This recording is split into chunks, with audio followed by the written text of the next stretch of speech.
Nsem-Pii TV. Your mom and boss for you. I think say Obia Nsem-Pii TV. Entrepreneurship maybe. Nsem-Pii. Yeah, you ask good questions. I hope sir you continue with your good questions. Be the first to know Nsem-Pii TV. And 21st October. And they are copying Nyami Adoma next week. 27th October. Meeting Chinchinchi Ekoso Samoa. Yes. Or my friend Samoa. Omo capital. And Commonwealth nation. Na is a mama US. And I say England abroach mind be di or monosono. As a mama omoshe England. I say England be di or monosono. You're from Commonwealth no. Omunyina be meeting Samoa this week na fe Oma Fasway Secretary General Ghana yes ye rep ma Michelle ya ikobotwe ye hwese ye beto no so aba na that meeting wakwakware ni nti nanado dan kwakufuado na meka say ye osenka nanado etu neto na okopim Samoa na ode ne support ekota Michelle ya ikobotwe China se ne be a Secretary General about one ekoso no Sally I could to sweaty marine, but some no cassay, then cry and saka and confirmed. And they say, Nana Rodan Kokufado, I suspended sa trip on Kakra, yes, one call, Nemo Mobeko. Na him say, Yami Adoma, or Dutchna, and near my be ever cost or parliament. Nina, they say majority, minority, wine, and fast are sitting, and I'm so, Emma Supreme Court. Ed ruling about a speaker, some all kinds were declared for seat vacant in the Emfa. Name be ento 2 years and sana and yamana cost in Yami Admochna, everyone can say showdown because of parliament to Kwabesi, we busy, and non stunting a man another damn cockoo for Rajan no mining in a yitino and tia tens and another damn cockoo for Hlima Sabre can say wa cancel trip on an walk ama wa free emergency meeting and a GA ama speaker of parliament. Any mpanyimfo bi akwakopem Jubilee House a meeting across yenti nsema across Jubilee House we are now adventure to comment section or no share news we am obi bia to be say na be obi bia wo show bia say nyame adom o chena bibi besi wo parliament no na we tie news we na say na koma beton ye ma na koma ton ye yenti de across Jubilee House next na say amanebo anenkran prempren ababa to ya pono so ekire mu ase say ye di kan ka chem dada so ko man ma sab jafie mu a ekuro eni aniwa honum anibra ba pa ne nyina ne samba kai a na wotwetwa mu no ekoye se so propo ne nyenyen adaya ye se eye na sab jafo makoma ko be se nan bi wo munkunwa no kompo no wo mo tena so nya de yeyi asami akoba ya kwayere pa se ya pese won fan ko won famra akoba ya asami hina ono wo mama sab jafie mu asode a ene wono so asigina foforo na ene si gina no no ekoya asampa ya wono mo a yesan edom kuma na wonom aye ndc form ma message afiom no say wo mababa ba edom kase enso so firi hia na afa so dam kase na wo so wo ma message afiom no wo so yenkote anase yenkote tiemu a wo so wo mababa ba edom kuma afei na ne tia kase any 2 days kura 24 hours kwampo no enya nua ne sa afei ho no ma ye say MPP for no a wonom so sa ye ayi edom kase no wo mo na dibre na sa ba be kura wo na afei so NDC for no a wonom aye edom kuma no minority no wo mo so ba be kura mu dibre mu a asam no won fanko won famra ye tabiri ya Supreme Court ba tan o kasa obi nka bie ho ne ye de asam no kwa so ene wonom man kyeremu esan so wo na timi kyerɛkyerɛ eya mamra ni mu emagan fo nyina te ase na sabre ya say echina ne ye hwɛ ni mu say ruling ne beba no ho no say okwa eya omampani atena ya yenya ne ntia say Ghana mampani His Excellency Nana Addo dankwa Akufo-Addo Addo Preman wato ne nsa ede afre woman atiama hene Speaker of Parliament Yero Abankens first man Bagbin say wonom amra na echina no anyame yado a wo si gina no mpo Supreme Court si gina no won de wo mra na ene wo ma na omomo nkomawo na nkomawo de wo mu nyina ne say behwe na asundwe timi ayatwuma sisi a ma de bone de akire say de ani da kwan say ene Speaker wo ko pa a wo ko so no ye hwe ni mu say bibia ebeto din Yada so ejina sa ensem-kroya eso na ansa ne beto so no kai se yedamu live ewo Facebook Lawson TV Facebook Lawson TV YouTube no Lawson TV la wada edom dodwa no ewo Ghana emrahebedwam Alexander Afenyo Markin en wodi ato dwa se wanya ne ntiye se bailiff ya wo free court batania ewo Ghana Supreme Court wa ba parliament emrahebedwafie na wo ba ya no wodi ruling ya mpanimfo kosi nkonwa ewo Supreme Court no wo mo edeba betu eja efa ensemu a ebede edwa se emrahebedwafo binum yese wo mo akonwa ye kase adampan no eno ewo no ruling no ebi akọ parliament a wo betumi akasi ne bo ese adwumadie na akoso enti no wo mo MPP efa ya ewo emrahebedwam ne de wo mo ye wo mo adwene se wo mo bema kwan ama emra no atumi aye adwuma asase no na enenam framam Esther director ya wo hye emransam so ewo parliament na tawia ochire na ase bailiff no de krata ne ba ne wo twetwetwe ne waso obeje ase wonye na so no sade enkrata ne mu nsam emu oduro sitie no na akwakoduru emrahebedwafo ho de na kyese kwa bia so no na ewo se wogye enti samtwafo nkomotwetwe mu ena panyina woda edom dodo no ewo Ghana emrahebedwam Alexander Afenyo Markin wodi ato dwa ese wo mo edom dodo no de sese de omo hwe animu nyina yese wo kyena no ebedru kyena no de nipa dodo na ene wo mo hwe animu na emu wo betumi aka ahyebo se MPP side ye wo mrahebedwam no de wo mo nya basabasa bia emfa ho ne de besi kyena no wo mo behwe se emra ebetumi aye adwuma wasaka sisudua ese panyini no a wo bo ni din no waje nkrata no ye a wasan eti wo mo hwe animu se nkrata animu adwuma ene wo kyena ede ekro no ebeye adwuma yentie Alexander Afenyo Markin. The bailiff of the Supreme Court has just informed me that the process of the court, that is the ruling of the court, has been successfully served on Parliament through the Director of Legal, Mr. Nanateria Och. So we thank God that Parliament at long last has subjected itself to court processes and has taken service. So we look forward to Parliament respecting the orders and the directions of the Supreme Court. So that is a good news this afternoon, that the bailiff has just served Parliament. It's not for me, but what is important is that Parliament has received service and there is no other question again, no controversy. The court ruled that its orders be served on Parliament, and upon being served, Parliament should file its defense within 7 days. Parliament so far has demonstrated that it's law-abiding from its conduct this afternoon compared to last week when the same Director of Legal was not ready to receive service. Now he has willingly received service. They didn't have to throw it at him. They didn't even have to put it on his table. He has received it, signed for it, and that is the beauty of democracy. So I think something positive is working somewhere. Let's see how it goes. Like I said, MPP will use brain work, no brow. We're not going to organize people to flood the precinct of Parliament to make noise with placards. We don't need it. We respect the law. Let the law work so that there can be peace in Ghana. That is all we want.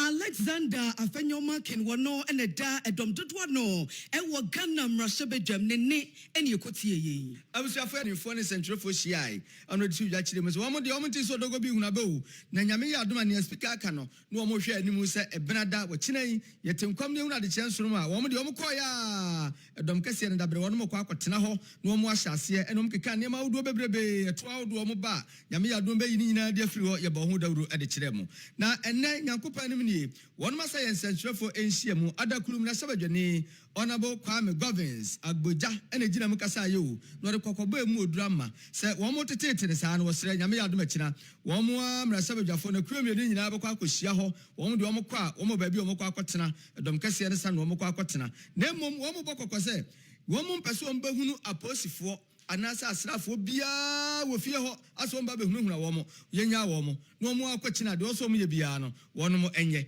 na wo mo ye wi a ogide papa se ya de a eya asomdwe na so manfa adwene mo kesere ne se bema dabi de akika kono de ye nkyina ho saa o se bia ye kwa na bete na afi matetam konwa ne ade de aboroboro mo ho ansa na bambofo aba dabi da na so owura Kwame Govins agboja se ekina de be ya yetinkwam nko ade a chamber ho bambofo bia ma ho se de mo kon dada no saa na wo mo nko no yentie kokobo nsam a papa yi wodi ama We are aware that between yesterday and today, some elements of government have had a meeting again to deploy the military to the precincts of parliament to enter the tent. We are aware of that. We can just ask those around the Accra Sports Stadium that at a point in time tomorrow, they repeat the same misconduct. We can guarantee them the people of this country are sovereign. If you wear a military uniform or police uniform, you work to the constitution. But they should be aware that the life of this government is less than 2 months. They will have to account for their conduct in 2020 and whatever they do tomorrow. But they shouldn't be surprised the people of this country would react forcefully to any misconduct of anybody in uniform on Tuesday and beyond. Thank you. We take the last.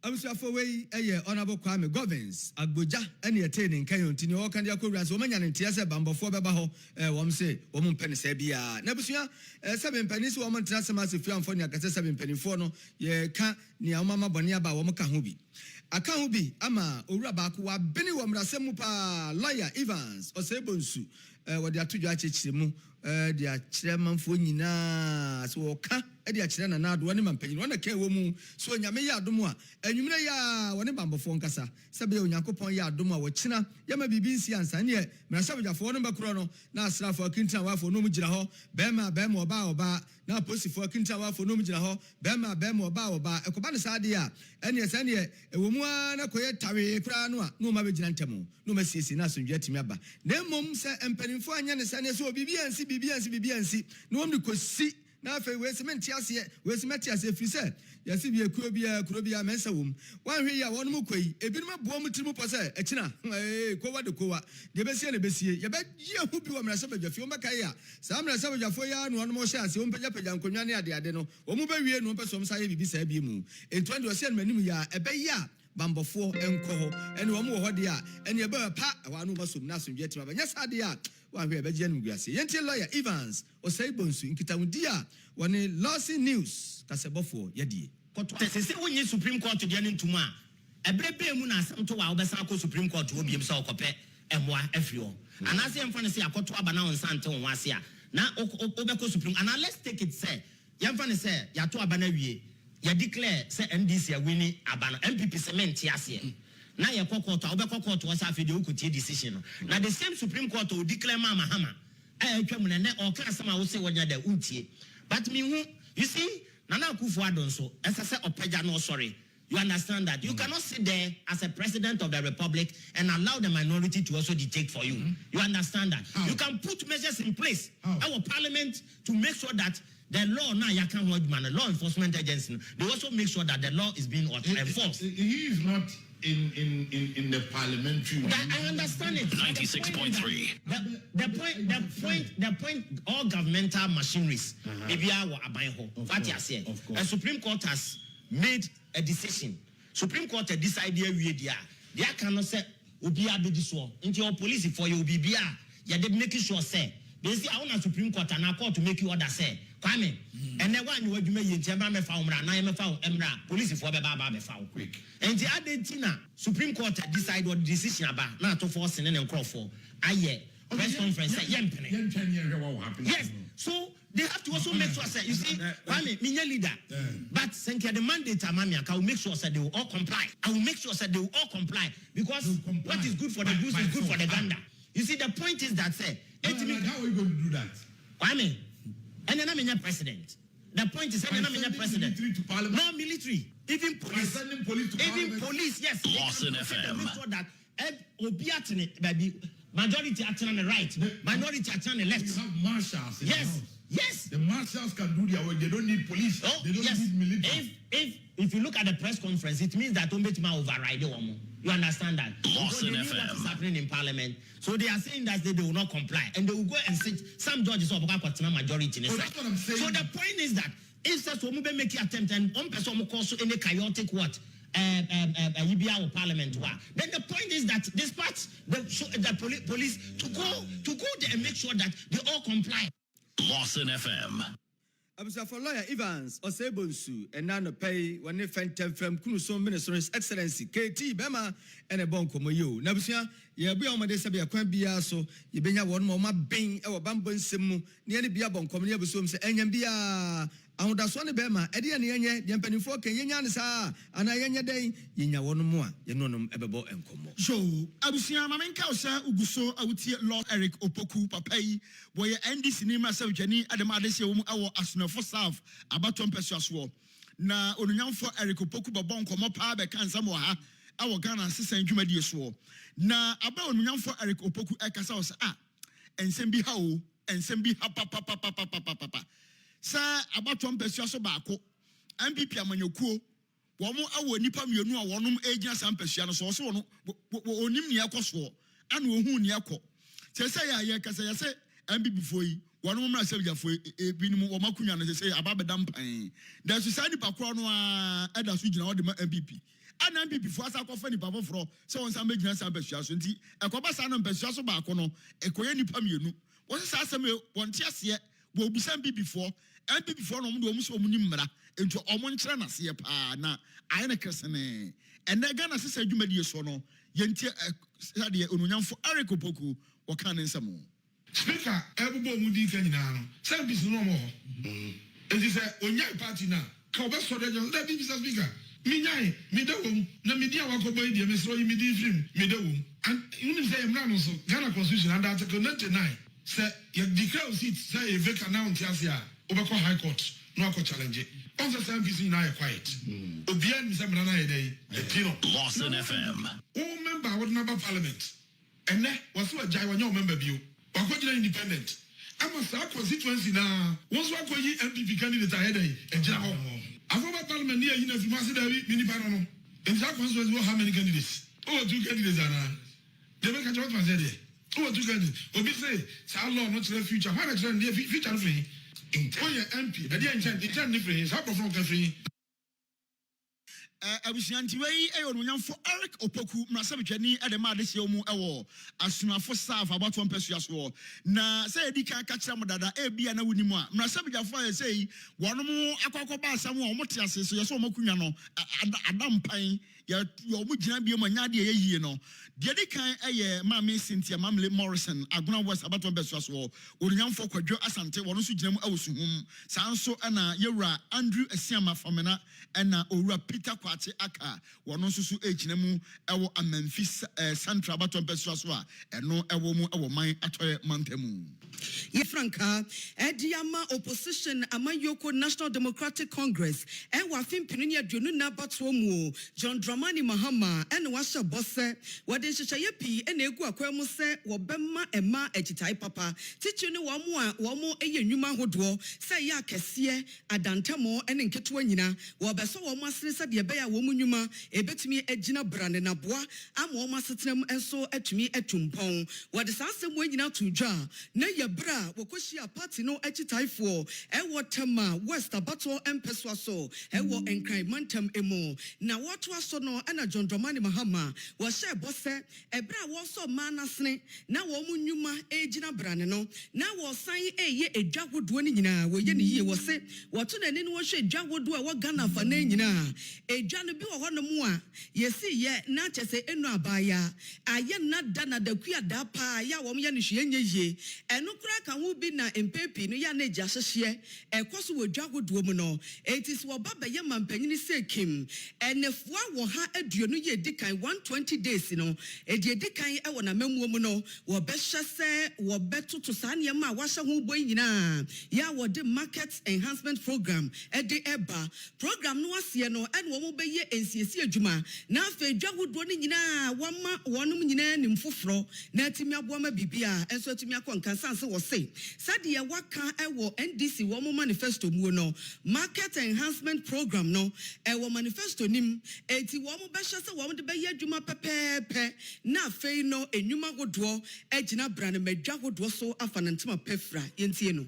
In the first 120 days, we'll provide the seed money upfront for the Women's Development Bank so that our mothers and our sisters can get loans with low interest, no collateral. You don't give any collateral, so that they can build up their businesses and be able to raise money to be able to look after the family. Apart from that, for our women, we're going to do what we call the Market Enhancement Program. Everywhere there's a market, we'll engineer it properly, build it nicely, pave the floor, so that when it rains, You don't have to walk in mud to enter the market. We have to make the markets enticing so that you're happy to go there and buy things. If you go in the market, you have to step in the mud and it will soil your shoes and your cloth. Who wants to go to such a market? And so under the market enhancement program for our mothers and our sisters who sell in the markets, we're going to re-engineer your markets nicely so that it is enticing for people to come there and do their shopping. But see, I'm so human kitten and peja omai no enko bebia. And here we value the small and medium enterprises. And we're going to help the business people in the small and medium enterprise sector to be able to grow their businesses. Nipa yakotie nini sasi no eye panyini ya obetu franka ediama NDC amayokuo no John Dramani Mahama uguso etie